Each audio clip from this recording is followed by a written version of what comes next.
And then joining us now, Leon Panetta, the former CIA director and defense secretary in the Obama administration, former White House chief of staff for President Clinton, also the former director of the Office of Management and Budget in your long career, your storied career. So in that role also, how do you explain the legality of what is happening with whole departments today, U.S. aid being shut down, moved over, money being frozen?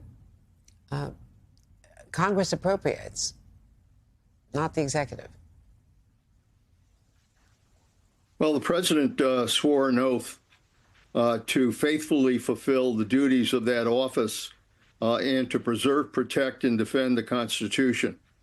All of that is in jeopardy now as they go after people, particularly in law enforcement, and try to fire them for doing their job, which is outrageous.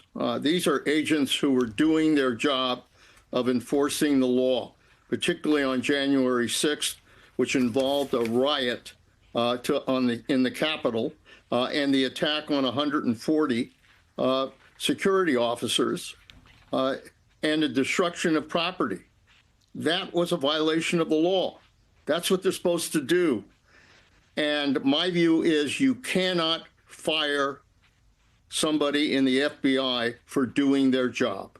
And I hope they do stand up to this and make clear that they're entitled to due process.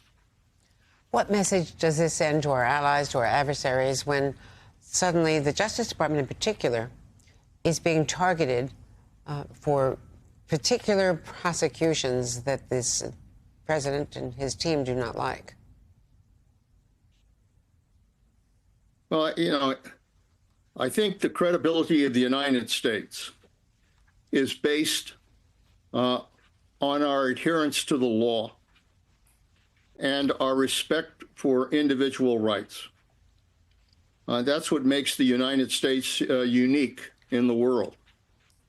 And that's why it's important for the American people to make clear that our first obligation is to adhere to the Constitution and adhere to the rights that people have when it comes to law enforcement. I can't tell you, how many times we made clear to our allies the problems that were involved in dealing with autocrats in the world, and dealing with Russia, dealing with China, dealing with North Korea, and how they blatantly ignore the rule of law. And that's what gave us strength in terms of working with our allies and in making clear that autocrats will not prevail. When we do this here at home and behave like an autocracy, it undermines our credibility. Let's talk about Tulsi Gabbard, who is the president's choice for Director of National Intelligence. She was asked during her confirmation hearing last week if Edward Snowden was a traitor for leaking highly classified information to Russia and others, and she refused to answer that question directly. And I think a vote has been scheduled on her in committee tomorrow. Is she qualified? That's a very important vote because it involves a very important position in our intelligence